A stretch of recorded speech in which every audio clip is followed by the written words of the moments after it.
males do amor tendem a ser temas recorrentes nos processos clínicos, né? Afetados por várias condições comportamentais dos indivíduos ao tentarem, né, ao começarem a estabelecer entrelaçamentos. E aí a gente vai tratar desse conceito hoje aqui nessa aula. É um conceito de metacontingência. É um conceito que nos permite analisar interação de duas ou mais pessoas, interações de um casal, interações de uma sociedade, de um grupo, né? Nós já conhecemos o conceito de contingência comportamental, que é equacionada por variáveis antecedentes, as operações estabelecedoras, que são as carências, os estressores, um contexto que sinaliza a possibilidade de reforçamento, uma resposta cognitiva, verbal, emocional, nesse contexto, dadas essas carências, e uma consequência que é um resultado gerado pelas respostas operantes. Essa é uma contingência de um comportamento individual, né? O foco de análise é uma resposta, um comportamento de uma pessoa. Mas uma contingência individual pode se entrelaçar com outra contingência. Aí nós temos duas pessoas interagindo. E para fazer essa análise, nós temos que ir para além da contingência, por isso que é denominado metacontingência. Meta é um prefixo que significa além, para além, então é um nível acima, mais macro, mais ampliado da contingência. Essa complexidade de análise, né, quando o meu comportamento é contexto para que alguém se comporte, e ao se comportar, esse comportamento do outro reforça o meu antecedente, que era comportamento em mim, mas era contexto para ele. E o dele reforça o meu e serve de nova ocasião, de novo contexto, para eu emitir uma resposta em retorno. Está havendo uma interação humana. Desse processo de entrosamento de um casal, né, de vinculação, que passa pela atração física, paixão e amor. E a gente observa que nesse entrelaçamento é preciso o movimento, a dinâmica dos comportamentos dos dois para produzir um resultado, né? Por exemplo, filhos não se conquista sozinho. Você precisa de uma interação sexual para produzir. Assim como conquistar patrimônio, conquistar noites românticas. Você precisa do outro para vivenciar aquilo. Não se vive sozinho. Então, existem necessidades emocionais que são denominadas conjugais, porque elas aparecem dentro da relação e elas são providas pela relação. Nós podemos citar, anota aí, a necessidade emocional de atenção, que é a necessidade de receber a atenção do cônjuge, do parceiro, né, de se sentir notado. A necessidade de admiração, né? E acontece isso, né, de um cônjuge, de um namorado, chegar para seu parceiro, para sua parceira, e contar, né, suas vitórias, suas realizações, seus progressos, e esperando a admiração, o reconhecimento, né? Isso é muito importante, muito valioso para muitas pessoas. Também a necessidade emocional de romantismo, que é diferente da necessidade emocional de carinho e da necessidade sexual. A necessidade sexual, ela tem a ver com os preliminares que vão desencadeando o ciclo de resposta sexual natural, passando pelo coito, chegando ao orgasmo, até a homeostase resolutiva. Essa é a necessidade sexual. A de carinho tem a ver com contato físico agradável. Então, se está existindo carinho como preliminar, como fase preliminar ao sexo, não é necessidade de carinho, é sexo também, porque sexo não é apenas a penetração genital. O sexo também envolve essa preparação do desejo, da atração. Preâmbulos. Né? E às vezes uma pessoa tem uma necessidade maior de contato físico, né, de ficar abraçada, beijar, receber cafuné, afagos, sem ter que levar ao sexo. E eventualmente alguns...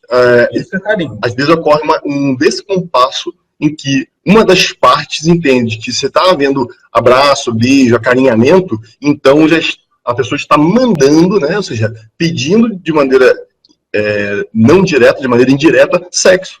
E já vai se preparando, então, e aquecendo ali o envolvimento quando a pessoa tem necessidade de intermitentemente ter carinho, intermitentemente ter sexo e também ter romantismo, que já é uma terceira, né?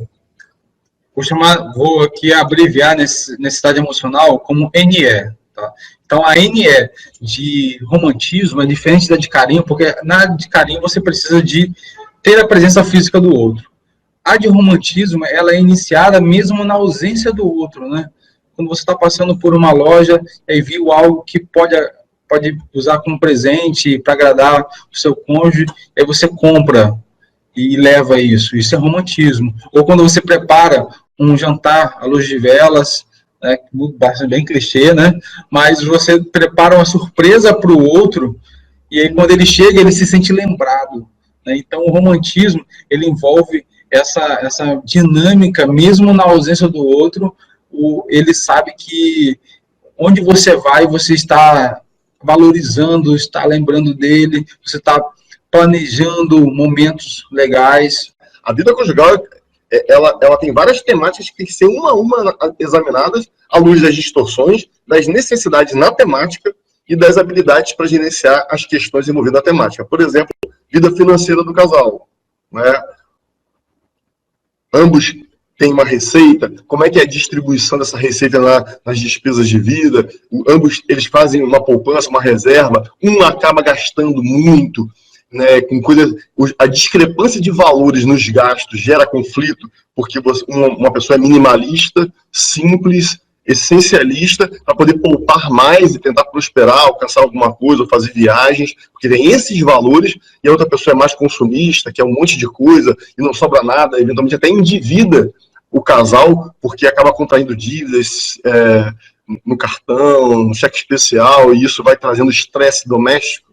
Então temos uma questão financeira do casal para analisar. Temos a questão da convivência, das necessidades emocionais e dos repertórios de trocas interpessoais que vão prover ou gerar estresse, ou gerar conflito, né, briga. Nós temos a questão das atividades domésticas, do arranjo doméstico, não é justo. Já passamos dos séculos passados em que existe essa atribuição de papel de homem, papel de mulher, dona de casa. Isso está muito atrasado e, eventualmente, ainda existe isso como um resquício cultural que ainda tarda por evoluir suficientemente. Né? Então, a gente vai ter que ajustar a distribuição das tarefas domésticas, né, até pela rotina. Claro que não tem uma obrigação de ser 50-50. Se eu tenho um trabalho de 6 horas por dia, eu tenho mais tempo em casa, eu posso fazer mais coisas. Né? Então você faz menos coisa, mas eu faço mais, mas todo mundo contribui com alguma coisa. Então não precisa ser 50-50, mas o casal ambos têm que colaborar com as rotinas domésticas. Política de educação de filhos.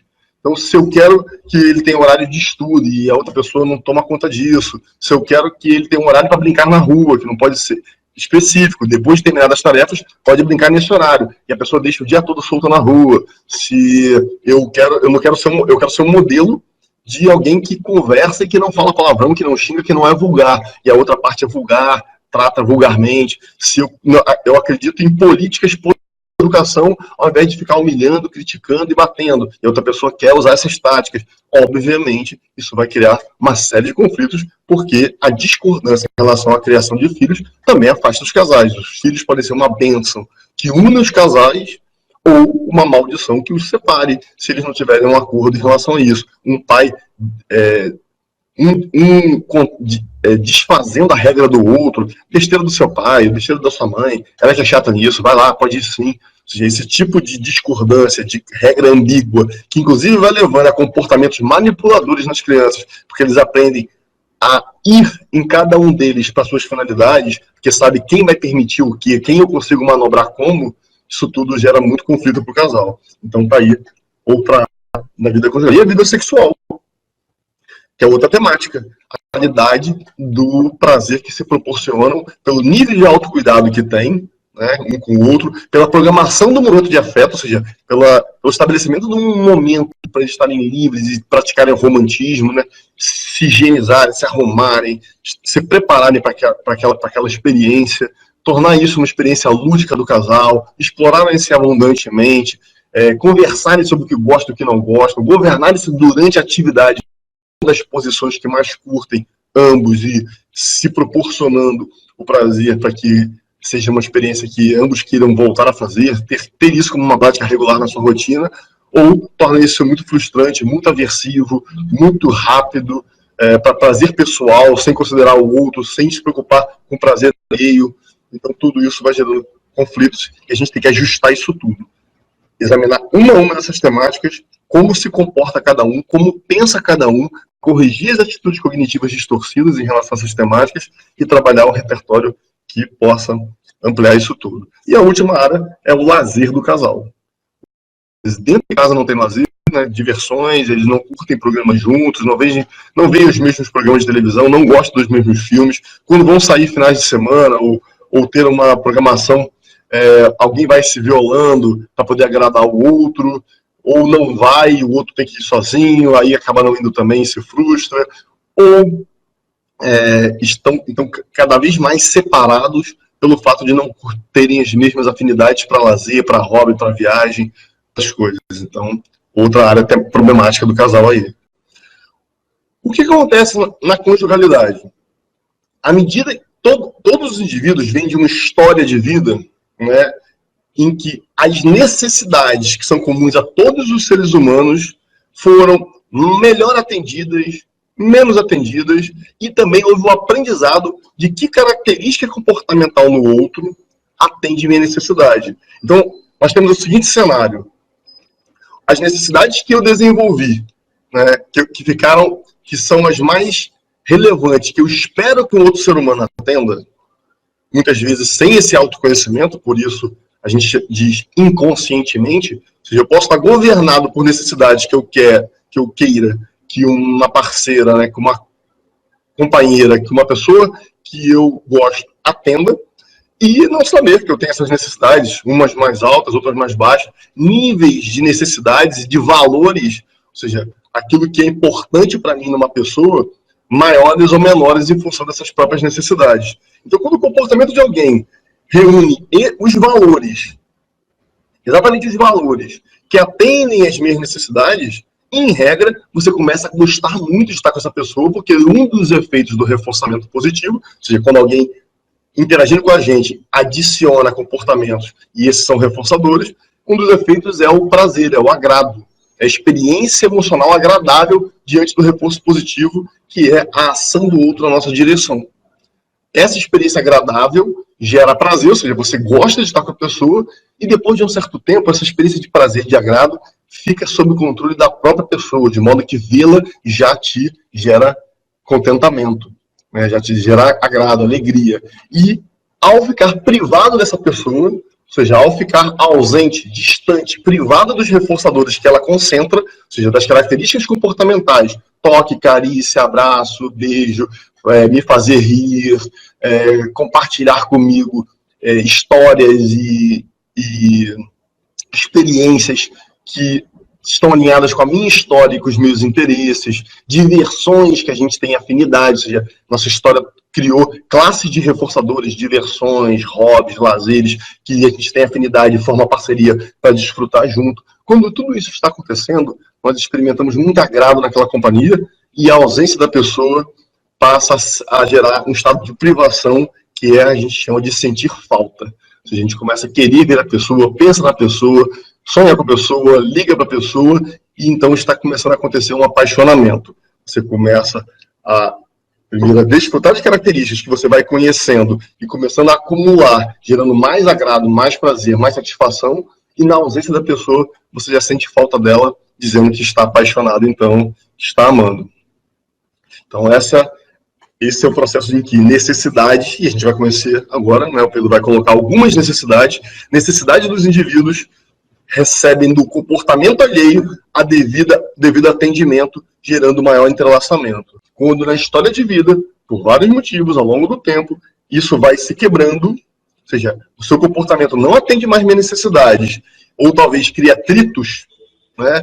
O que você faz em direção a mim me é aversivo, não atende necessidades, é aversivo que eu me afastaria ou repeliria. E o que eu faço em direção a você também é aversivo, aí começa a haver uma tendência à fuga esquiva e ao contracontrole, a reagirem com hostilidade, combatividade e também afastamento naquela relação. São várias necessidades. Cada indivíduo pode ter essa necessidade maior e menor nível, como falamos. Por isso nós temos, né, também inventários de mensuração das necessidades conjugais. E, simultaneamente a isso, eles podem registrar um no outro, né, os comportamentos apreciados e não apreciados da semana para o terapeuta trabalhar no consultório. Ou seja, os apreciados atendem que necessidade e os não apreciados, eles não são apreciados por que motivos? Que impacto tem em você? Quais são as características desses comportamentos não apreciados? Em que contextos acontecem? Né, para que a gente possa, eventualmente, buscar uma nova maneira de lidar com aquelas situações para não tornar a relação aversiva. Então, se a gente tem duas colunas, uma de comportamento apreciado e outra de não apreciado, se a gente aumenta a frequência dos apreciados, porque cobrem mais necessidades, e muda a maneira de lidar com as situações, substituindo os não apreciados por outros mais aceitáveis, mais apreciáveis, você começa a ter um aumento na taxa de reforçamento positivo. Você começa a ter um aumento na frequência de interações positivas, de interações agradáveis do casal. Para isso tem que ser mapeado todos esses comportamentos e todas as situações em que eles aconteceram, para entendermos o contexto, a função, servir aquele comportamento e uma alternativa mais habilidosa para aquela finalidade, para aquele tipo de situação, para aquele tipo de gestão do conflito do casal.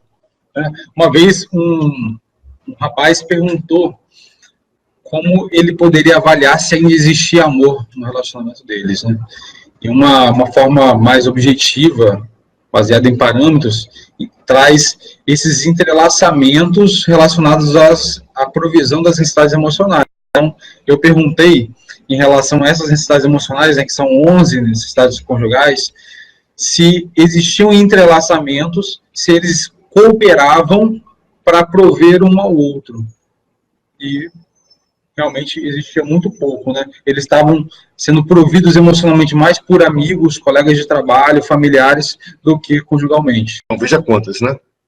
Apresentam duas distorções muito comuns no processo terapêutico com casais. A primeira é a distorção de que você não se casa para ser feliz, mas para fazer o outro feliz. Essa é uma distorção muito perigosa, poética, bonita, bem elaborada, romanceada, mas não é funcional, não é prática. Porque a gente não se casa para fazer o outro feliz, senão o outro teria o direito de ficar aguardando essa felicidade, né? Estou aqui aguardando você me fazer feliz. E não é isso. Na verdade, a expectativa mais positiva é de que você já seja feliz antes de se casar, né? Então você está infeliz e agora está colocando sobre os ombros de outra pessoa essa felicidade, né? O modelo THP a gente mostra que felicidade é uma questão de habilidade. Então, cada pessoa precisa desenvolver as habilidades psicológicas, todas elas, que são 10, e atuar em todas as dimensões da sua vida para produzir resultados felicitadores, produzir ganhos. Independente da presença do outro na sua vida, que pode ser conhecido, né, em qualquer outro momento. Quando o outro chega, ele também tem que ter esse protagonismo de estar produzindo seus níveis de felicidade, estar potenciando essa felicidade para compartilhar contigo. Então, é possível, sim, agradar o outro, beneficiá-lo, compartilhar os seus ganhos com o outro, mas o outro não pode entrar na sua dimensão ocupacional e fazer o trabalho por você. Entrar na empresa e fazer o trabalho por você. E aí conquistar uma realização profissional e te entregar de bandeja, porque você não vai se sentir no mérito não sendo autor daquilo ali. Então, o outro não tem como acordar no teu lugar, como aquele filme, né? Se eu fosse você, viver a tua vida, produzir resultados positivos para você desfrutar. Não existe isso, né? Ele não pode marcar com as suas amigas, com seus amigos, produzir um reforço social, recreativo, para você desfrutar. Não, nós desfrutamos os resultados que nós produzimos. Então, é preciso ter uma gestão integral da própria vida, tendo as habilidades para produzir felicidades nelas e compartilhar com o outro. Essa expectativa de o outro me fará feliz é uma missão fadada ao fracasso. E também coloca sobre o outro uma responsabilidade que ele não tem que ter, né? Não, a gente é... Aliás, A conjugalidade pode ser mais uma dimensão da vida. Dentro da dimensão interpessoal, você tem seus amigos, você tem sua família de origem, você tem a relação com os filhos e tem a relação com o marido. É mais um item dentro de uma dimensão. Ou seja, e se esse item não está bem, eu posso estar feliz na vida por conta de vários outros, mas infeliz aqui na minha conjugalidade e, eventualmente, se isso rompe, eu posso conseguir ser feliz novamente nessa dimensão, nesse aspecto dessa dimensão. Então, felicidade depende das atitudes dos indivíduos para viver a vida, gratificarem-se e, eventualmente, até mesmo para rupturas, até mesmo para decidir que alguma coisa virou o seu principal estressor, sua principal fonte de infelicidade e que, enquanto eu estou nessa existência, é para ser feliz e se isso não é uma dessas fontes, então ela não pode fazer parte da minha vida. Eventualmente, eles chegam à dissolução dos relacionamentos, que é uma habilidade social que a gente incluiu no nosso livro. Outra distorção muito comum que aparece, né, Lincoln, é a de que se ele ou ela me ama, vai me aceitar como sou e não vai querer que eu mude. Isso é também uma distorção porque todo o nosso repertório é desenvolvido ao longo da nossa história. E uma parte do nosso repertório pode ter sido desenvolvida em experiências perniciosas, em experiências traumáticas, problemáticas, e a gente ter construído, né, excessos mobilizadores, compensações, medos, indiferenças, e tudo isso vai resvalar agora no outro, mesmo considerando essa mudança de ambiente. Eu posso não estar mais sujeito, ameaçado àquelas aversões, àquelas adversidades, mas esse repertório ainda é emitido na presença do outro, que não reconhece o porquê daquilo, não entende como que ele está desencadeando, está gerando, promovendo isso. Então, a mudança de ambiente, né, quando você passa a conviver com uma outra pessoa intimamente, sugere um novo ambiente, uma nova condição. E isso pode formar novos comportamentos, né? Cara, aqui sobre o conceito midiático de relação abusiva.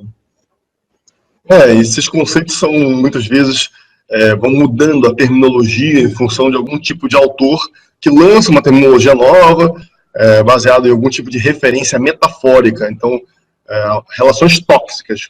Quando você ingere alguma toxina, você passa mal. Então, uma relação tóxica é uma metáfora para uma relação que está te fazendo mal. Né? Relações abusivas são relações tóxicas nesse sentido. Então, é sinônimo. Você pode dizer que a relação é abusiva porque se vale das fragilidades, vulnerabilidades psicológicas do outro para poder explorar esta pessoa e extrair dela, usá-la, usurpá-la, fazê-la se tornar refém das suas prerrogativas. Ou seja, o outro passa a ser usado objetalmente para finalidades egoístas e, nesse sentido, há uma relação abusiva. Ela pode envolver abuso psicológico, que você desqualifica aquela pessoa, inferioriza e se coloca num patamar de grandeza para que ela te admire e se sinta necessitada de você, explorando, claro, a sua vulnerabilidade, bem como também pode se envolver abuso físico, abuso sexual, ou seja, qualquer relação em que alguém está saindo subjugado dela é uma relação abusiva ou tóxica. Entretanto, a gente sempre empatiza com o agressor. Né? A gente sempre empatiza com a vítima e não empatiza com o agressor. Uma criança, por exemplo, que na escola oprime seus colegas é o praticante de bullying. E a criança que está lá passiva, tímida, acanhada, ela tem seus déficits, inclusive ela é escolhida pelo abusador, pela fragilidade, pelas vulnerabilidades, porque ela não se defende, não é assertiva, não reclama, não vai no diretor e consegue ali manipulá-la cognitivamente através das humilhações e das ameaças, e ela fica passiva, rendida, até que se descubra isso, pode ser tarde demais, pode demorar muito tempo, e a gente sempre empatiza com essa vítima. Só que o que leva uma criança a estar tão destrutiva, tão agressiva, tão violenta? De que realidades ela está vindo? De que histórico de vida por que ela está usando desses excessos violentos, coercitivos, humilhantes, para poder subjugar os outros e se autolevar às custas da inferiorização alheia? Por que ela precisa disso? Então ela tem um histórico também de humilhação, de opressão, que ela tem um mecanismo compensatório de oprimir o próximo para poder se autolevar porque está sendo oprimido em algum lugar. e a gente, então, não olha para essa criança também como estando sofrendo. Do mesmo jeito, uma pessoa que é hostil, que é violenta, que é agressiva, teve que histórico para se tornar esse tipo de ser humano.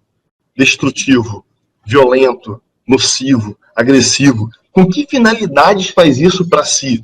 Para se autoengrandecer, para se compensar, para se defender, para não se sentir ameaçado de abandono, então coloca a pessoa sob seu domínio. Então, todas essas pessoas, tanto a vítima quanto o agressor, são indivíduos em sofrimento psicológico, com excessos ou déficits comportamentais, com níveis de carência, esquemas cognitivos que os tornam defensivos ou mobilizadores no mundo, e tudo isso é psicopatologia para analisar. Essa ideia de que os opostos se atraem, muitas vezes acontece quando a psicopatologia de um se entrelaça com a psicopatologia do outro.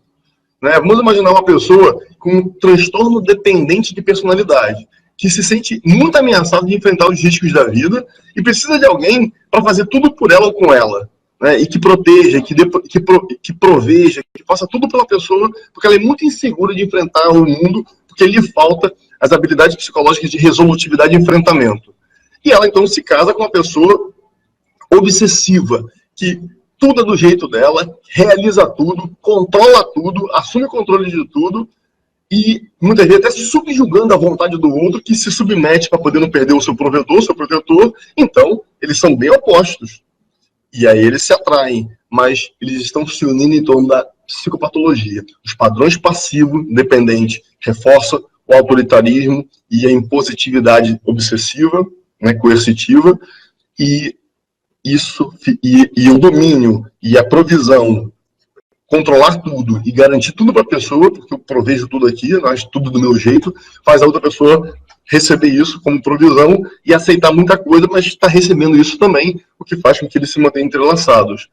Na verdade, embora uma pessoa que é muito tímida, com outra que é bastante tagarela, se o tímido não consegue fazer amigos e o outro que é bastante extrovertido, comunicativo, gregário, líder, tem muitos amigos, esse que é mais tímido acompanha essa outra parte mais extrovertida e acaba se inserindo em grupos sociais, coisa que ele sozinho não conseguiria fazer. Então, os opostos se atraem, mas porque um é um mobilizador de atenções e de grupos, de popular, e quer ser popular e conhece todo mundo, e o outro é muito tímido, acompanhando esse, acaba tendo convívio social e se entrelaça em torno de suas características. O excesso de um e o déficit do outro se complementam nesse sentido. Porém, em longo prazo, o indivíduo mais evitativo é alienado e continua assim, porque o outro fala por ele, e o mobilizador chama todas as atenções e anula o parceiro muitas vezes, não promovendo nele essa desenvoltura.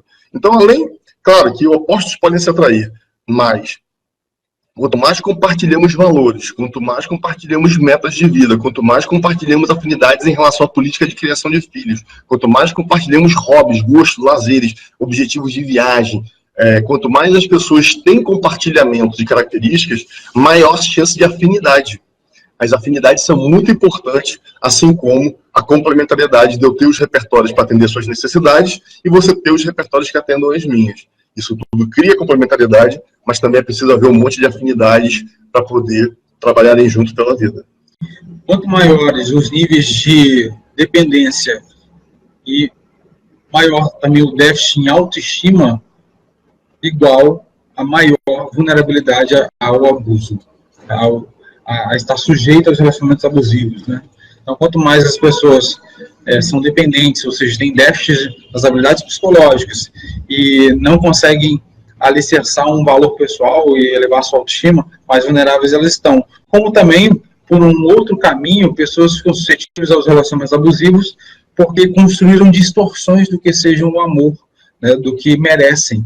E elas podem definir que o amor é apanhar mesmo, o amor é ser violentado, porque essas distorções são baseadas nos modelos que elas tiveram na conjugalidade dos pais, acompanhando pessoas, outras conjugalidades próximas, né, ao longo da infância, adolescência, e elas acreditam que merecem aquilo mesmo, não ignoram outras possibilidades de amor, né.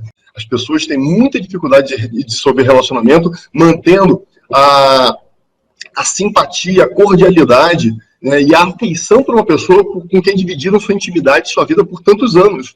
Muitas vezes, para conseguir terminar, criam traições, criam mágoas, para que o outro assuma essa responsabilidade, terminando com você, para você não ter essa atitude. As pessoas que não conseguem ser assertivas assim, temem várias coisas. Temem assumir essa responsabilidade, depois se arrepender e a pessoa não querer mais e amargarem aí a rejeição, a culpa, o remorso de terem feito isso.